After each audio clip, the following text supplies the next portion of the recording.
What's up, y'all? Welcome back to the Daily Law Sports Podcast. I'm your host, Isaiah. On today's episode, I will be talking about the college football coaching carousel that has happened during this weekend. As y'all know, man, so many coaches got hired and fired, and so I thought, you know what? Let me do a video. Let me come on here, break it down. But not only will I be going over, I'll also be giving my grades for the hirings, for these new coaches, and tell y'all if I disagree or agree with it. So without further ado, let's get straight to it. So first up, y'all see Texas A&M announced its hire of Duke's Mike Elko. Mike Elko had done an incredible job at Duke. As y'all see, it says he went 16-9. I mean, last year they won 9 games, went 9-4. This year they went 7-5. But mind you, that they were without their starter quarterback Riley Leonard for a good part of this season. And so the fact that they were still able to win 7 games and he was still able to, lead them to bowl eligibility just shows you what kind of program building that he is. I mean, y'all, Duke was so bad. Literally, Duke was so bad. And Mike Elko definitely made them a respectable team. Now he's going back to Texas A&M, where he was the former defensive coordinator under Jimbo Fisher. Kind of funny, kind of funny that Jimbo Fisher got replaced by his former defensive coordinator. But this shows you how life can work, how things are playing out. And so I like this hire, man. I really do. Mike Elko, like I said, y'all, think about what he did at Duke. Now he's at Texas A&M, homecoming for him, and all the resources that he has now at his disposal. As we know, Duke does not put a lot of resources into their football program. They put all their resources into their basketball program. They also have a pretty good lacrosse team as well. And so that's what they really put their focus into. And so now he's going to a program in Texas A&M that they will give you literally all the resources you need to be successful. He has a great chance of doing that, and I think, man, Texas A&M will be good under him year one. And I think for years to come, they'll be really, really good under him. So I like this hire, y'all. I'm gonna give this hire an A. The only reason it's not like an A plus is because this. Y'all still paying Jimbo Fisher all that money. And we don't know what the contract is looking like for Mike Elko, but that's really the only reason I can't give it an A plus because you still paying Jimbo Fisher all that money not to coach. That's my biggest thing, bro. But so that's why I can't give this higher A plus because it's like, my goodness, bro, you are still paying Jimbo Fisher that much money, and he won't even be on your team. And now you're adding Mike Elko's probably huge salary to the books. So that's the only reason this doesn't get an A plus. But I love the hire. I love Mike Elko as a head coach. I think he's gonna do great things for the Aggies. Next up, as y'all see, man, I'm glad I had this article pulled up because it makes it so much easier. Jeff Levy got hired by Mississippi State, the Bulldogs, to be their new head coach. Y'all, I absolutely love LOVE. Yeah, like Future said, man, I love I love this hire. I'm gonna go and give y'all my grade. This is an A plus. A plus. Jeff Levy led Oklahoma this year to having one of the most explosive offenses in college football. I love this hire by the Bulldogs, right? Because no respect to Zach Arnett, obviously made Mike Leach rest in peace. But when they hired Zach Arnett, I wondered kind of what direction they were going into because obviously under Mike Leach they were air raid, and now you're talking about you're hiring Zach Arnett that would want to play more of a pro style kind of offense. He wanted to run the football more, run play action more. And I'm like, that's not how Mike Leach ran his offense. Now you're bringing in a guy, man. Look at this, y'all. He says, hoping to bring a wide open offensive style back, okay? BACK, back to the Bulldogs. I love this hire, man. Mississippi State, I think, absolutely hit it out of the park. The only other guys I think that might have been better for this job would have been like Chris Kleiman of Kansas State and maybe Lance Leipold of the Kansas Jayhawks. But outside of that, man, listen, Great hire by Mississippi State. They're getting back to who they are. That's why I really love this, right? Mississippi State is getting back to who they are. That is that throwing the ball all over the field, being an explosive offense. Their defense actually wasn't too bad this year, but their offense was so bad. Now we got to see if Will Rogers, he did announce that he was going to transfer. I wonder if this is going to bring him back now. We have to see, because Jeff Lebby, let me tell you something, Mississippi State year one, I feel like they're going to kind of be like USC year one. And they might not win. Like USC won, 11, 12 games year one. I don't know if they're going to do all that. And they had Caleb Williams. Caleb Williams is one of the best quarterback prospects ever. But I'm telling y'all, this Mississippi State Bulldogs offense is going to be very explosive. It's going to be very fast, very shifty, hard to keep up with them. Love this hire, A+. A++. Next up, New Mexico fires head coach Danny Gonzalez. And hey, listen, I'm gonna be honest with y'all. I don't know too much about New Mexico, but what I do know is they have been a bad program, and I'm pretty sure y'all that I've never seen a New Mexico team be good. I didn't know his record was this bad. Y'all see it looks. It says the Lobos were 11-32 under Gonzalez. I mean, bro, that's just really bad, and it's just not good, right? I mean, 11-32 ain't gonna get it done.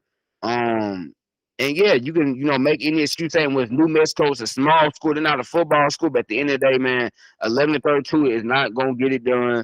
And yeah, so you really not gonna have. Hey, I really don't have any pushback on this decision. Again, I'm not gonna sit up here and act like I know too much about New Mexico, but I do know they're not a good football team. I do watch, I try to watch all the conferences in college football, and I do know that New Mexico is not a good football team when it comes to the group of 5 teams. And so, yeah, no pushback. I know his record was this bad, but 11-32, yeah, brother, you had to go hit the road, Jack. Next up, now this one kind of surprised me, but UTEP, y'all know that stands for University of Texas El Paso, fired head football coach Danny Dimmel a day after the end of his 5th losing season in 6 years. Now, the reason I'm surprised is because normally schools like this, y'all, will kind of put up with a coach losing. Okay? So I was surprised. I mean, y'all see, this is about the 5th losing season in 6 years. So I was shocked by this because, like I said, y'all, normally schools like this, they will kind of put up with you losing. Right? And especially, hey, I mean, they did play Liberty close. Y'all know Liberty is undefeated now. They ranked 25th in the country. So I thought maybe they would give him at least another year. Again, is his record been bad? Yes. But I'm not gonna lie, I was surprised they fired him because, again, like I said, normally small schools, sometimes they will tend to give, coaches more opportunities than, these big schools, right? Because these big schools, they want their results quick. Sometimes these smaller schools, they're okay if you're advanced for like 4 or 5 years. But wow, I was surprised that Texas El Paso put their foot down again. No pushback, right? Bad, I get it. 5 losing seasons in 6 years, not great. Just shocked they did it, but do I have a problem with the decision? No, I don't got a problem with the decision.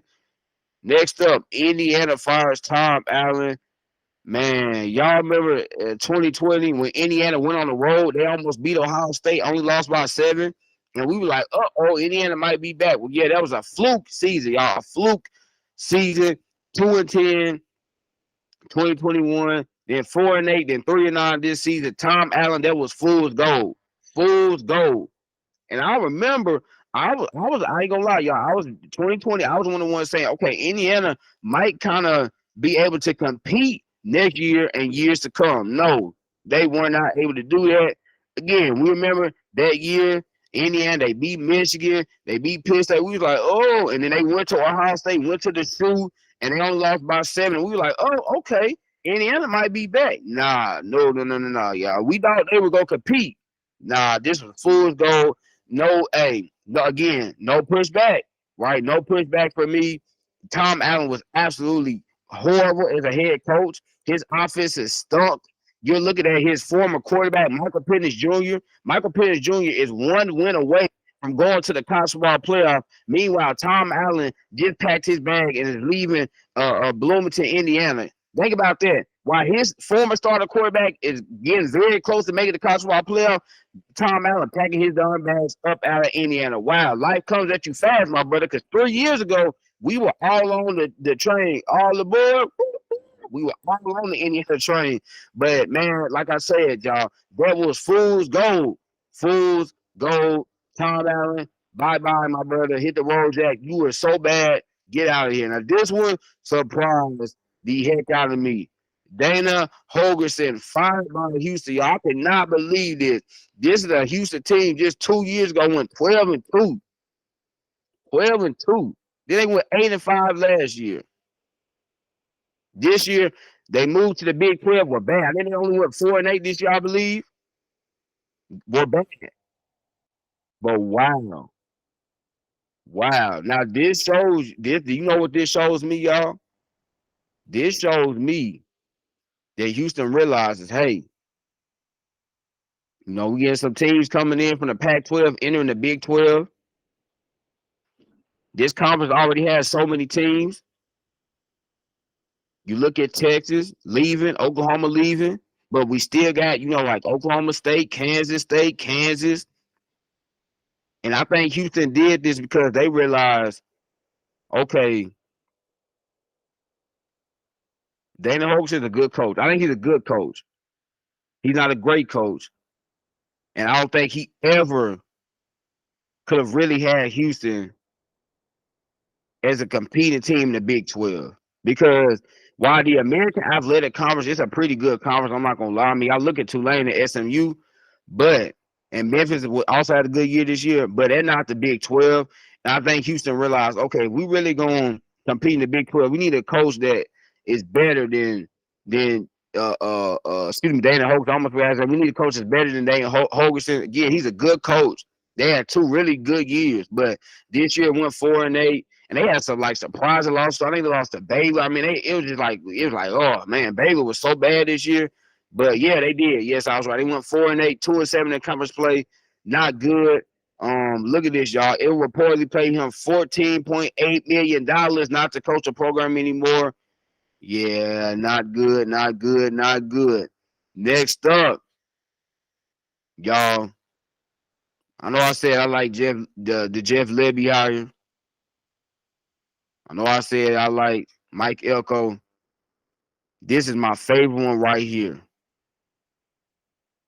Michigan State hires Oregon State's Jonathan Smith. Y'all, Jonathan Smith, kind of like Mike Elko, was so successful. You talk about he took over an Oregon State team, y'all, that had not been to a bowl game in ages. Literally, it had been years since Oregon State has been to a bowl game. I think they had not won 10 games since the 2001 season, something like that, 2001, 2002 season. And you're talking about a guy that last year led Oregon State to 10 wins, this year led them to 8 wins. Wow. What a hire by Michigan State. And think about this, y'all. Like I said, Mike Elko earlier, Michigan State has way more resources than Oregon State does. And look at the job that Jonathan Smith did at Oregon State. Winning 18 games his last 2 years at Oregon State, y'all. That is very, very, very, very, very impressive. That is very hard to do at a school like that had been so bad that had not won 10 games since the 2001 season. Very hard to do, y'all. Very hard to do. Give him credit for what he did. You also have to give Michigan State credit for going out, getting a guy like this. Excuse me, Oregon had not won 10 games since 2006. Okay. They had not won 10 games since 2006. That's still a long time, though, y'all. That's still 16 years. They won 10 games last year and had not won that since 2006. That's still a long time. That's almost 20 years. Right, and so you look at Michigan State. Obviously, we know what happened. I'm not gonna bring it up, but y'all know what happened with Michigan State. But now you're bringing in a guy, Jonathan Smith. We know this dude's a program builder. He could turn a mess into something pretty darn good, winning 18 games combined the last 2 years at Oregon State. Man, what a hire. A plus, y'all. A plus. This is my favorite hire right here because this is exactly what Michigan State need. They need this kind of coach, man. They need this kind of coach. A coach that has shown he could take a mess, make it into something pretty nice. And Michigan State, remember, y'all, this is a team just 2 years ago that went to the New Year's Six bowl game, right? So we know the success they had under Mike D'Antoni, under Mark D'Antonio. We know the success they had under him. It's not like he's going to Michigan State. It's not like they've been a doormat of a football program for years or something. No, they've had multiple successful seasons. And now you're getting a guy, man, that can really, I think he can really, really elevate Michigan State's floor and get them back to being national contenders. Y'all see his picture right there. Next up, I talked about Syracuse firing Dino Babers. I talked about Jimbo Fisher. Penn State fired their offensive coordinator. Okay. Zach Arnett, I did talk about him. Andy Alvarez, I forgot to talk about him at Boise State. Yeah.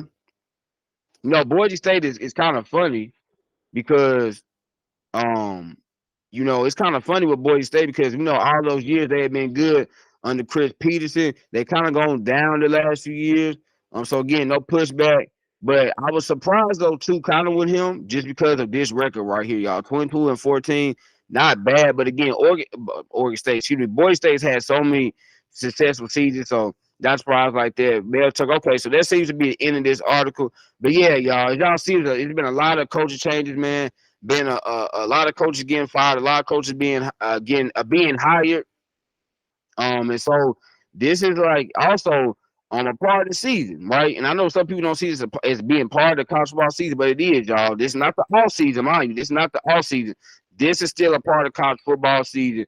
This still has a great impact on these teams, on these players. So I know it's not. Listen, like I said, it's not the all season yet, y'all. This is still part of the season. This is one of the fun parts about the season when you see these coaches changing teams. Unfortunately, obviously, some coaches gonna get fired. When you see these coaches changing teams, when you see coaches like Jonathan Smith and Mike Elko, they took over. Mike Elko took over Duke, made them a respectable program. Jonathan Smith took over Oregon State, made them a very respectable program. Now they're getting to go on to bigger and better things. They're getting to go to programs that have a lot of resources, to put a lot of money into their football program. They have a great fan base, great alumni.